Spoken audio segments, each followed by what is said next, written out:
dalam kondisi yang demikian bisa-bisa hukuman mati.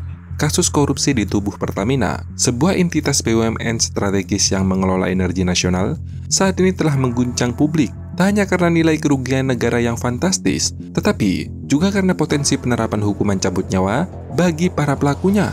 Hal ini disampaikan langsung oleh Jaksa Agung Sanitiar Bahrudin yang secara tegas menyatakan bahwa kasus ini bisa menjadi momentum bersejarah bagi Indonesia dalam memberantas korupsi, bahkan dengan hukuman paling berat yaitu pencabutan nyawa. Namun, benarkah hukuman cabut nyawa ini akan benar-benar ditegakkan? Apakah kali ini bisa benar-benar menerapkan hukuman ini? Dan bagaimana sebenarnya peran Presiden dalam proses ini? Tanpa banyak basa-basi, yuk kita telusuri lebih dalam lagi.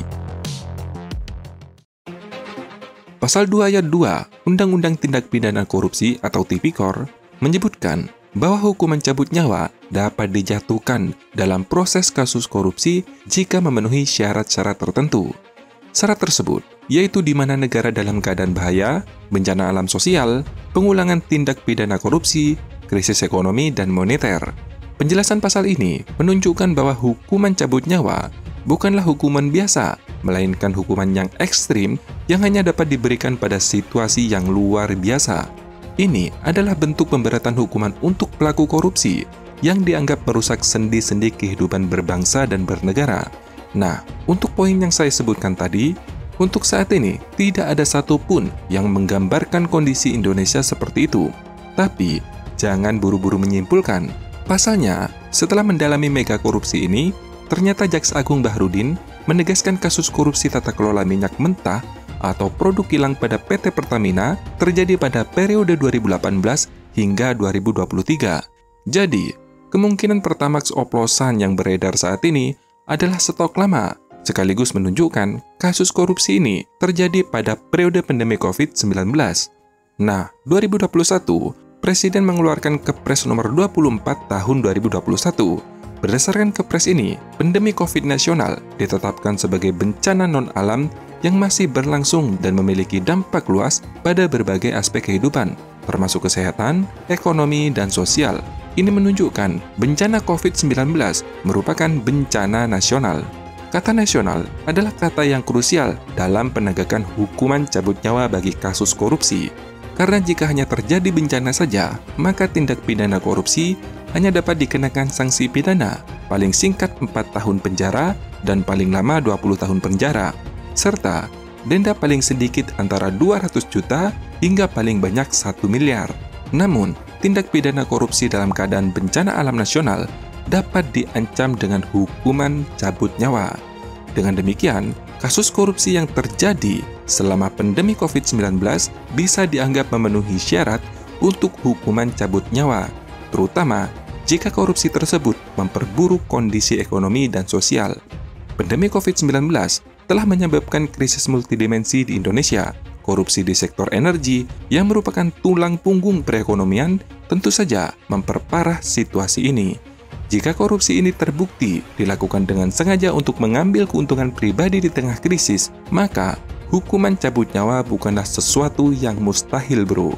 Kasus korupsi di Pertamina melibatkan sejumlah nama-nama kunci yang memegang posisi strategis dalam perusahaan. Masing-masing individu ini memiliki peran yang sangat signifikan dalam operasional dan manajemen Pertamina.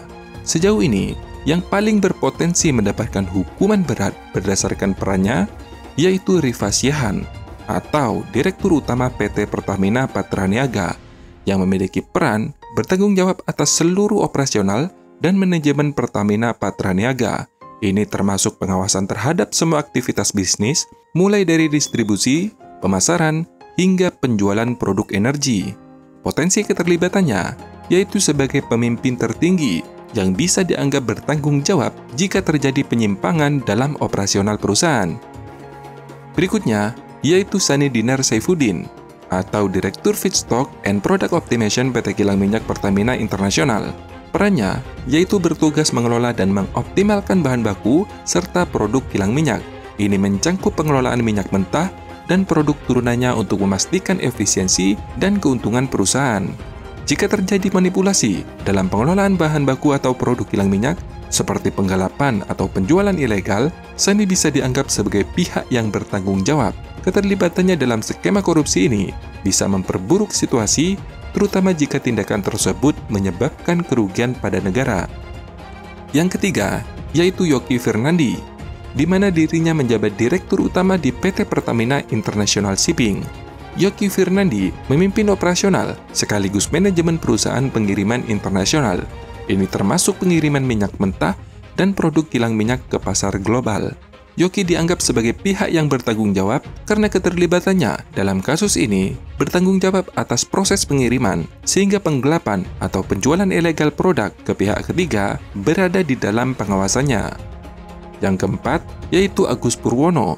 Agus Purwono menjabat sebagai VP Feedstock Manajemen PT Kilang Minyak Pertamina Internasional. Agus Purwono bertanggung jawab atas manajemen bahan baku di perusahaan kilang minyak. Ini termasuk pengawasan terhadap pasokan minyak mentah dan pengelolaan stok. Yang kelima, yaitu Muhammad Keri Adrianto Riza atau pemilik PT Navigator Katulistiwa. Sebagai pemilik atau sekaligus penerima manfaat dari PT Navigator Katulistiwa, Keri Riza memiliki kepentingan finansial dalam perusahaan ini. Potensi keterlibatannya yaitu menerima keuntungan ilegal dari transaksi dengan Pertamina karena memanfaatkan hubungan bisnisnya untuk keuntungan pribadi. Berikutnya, yaitu Dimas Werhaspati, Komisaris PT Navigator Katulistiwa, di mana peran dia yaitu bertugas mengawasi dan memberikan saran strategis untuk kedua perusahaan. Kesimpulannya, meskipun Presiden tidak memiliki wewenang untuk mengubah atau membatalkan putusan peradilan, dukungan politik dari Presiden bisa menjadi faktor penting dalam proses penegakan hukum ini. Apalagi, Presiden Prabowo dikenal sebagai figur yang tegas dalam memberantas korupsi, terutama di tubuh BUMN. Secara hukum, Presiden memang tidak dapat mengintervensi langsung pelaksanaan hukum cabut nyawa ini. Putusan akhir tetap berada di tangan pengadilan, khususnya hakim. Namun, keberanian Jaksa Agung untuk mengejar hukuman cabut nyawa bisa diinterpretasikan sebagai adanya dukungan atau lampu hijau dari Presiden. Kejaksaan Agung tidak akan seberani itu kalau tidak mendapat izin dari Presiden. Oleh sebab itu, saya juga mengapresiasi bahwa Presiden membiarkan Kejaksaan Agung itu bekerja. Apapun motif, kalau ada motif politik ya terserah, tapi hukum tegak seperti itu.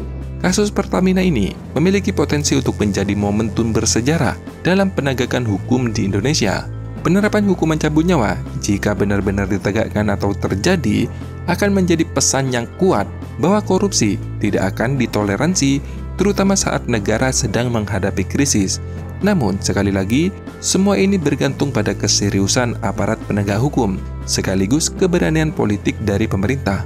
Apakah ini hanya sekedar retorika, atau benar-benar menjadi titik balik bagi negara dalam memerangi korupsi? Semuanya hanyalah waktu yang bisa menjawab. Yang pasti, kasus ini mengingatkan kita bahwa korupsi bukan hanya merugikan negara secara finansial, tetapi juga merusak kepercayaan publik dan menghambat pembangunan negara kita. Penegakan hukum yang tegas sekaligus adil adalah satu-satunya cara untuk memulihkan kepercayaan dari masyarakat sekaligus investor asing. Nah, bagaimana menurut pendapat kalian? Apakah sudah layak orang-orang seperti ini pantas mendapatkan hukuman cabut nyawa? Silakan tulis pendapat kalian di kolom komentar. Terima kasih sudah menonton. Sampai jumpa di next video. Dadah.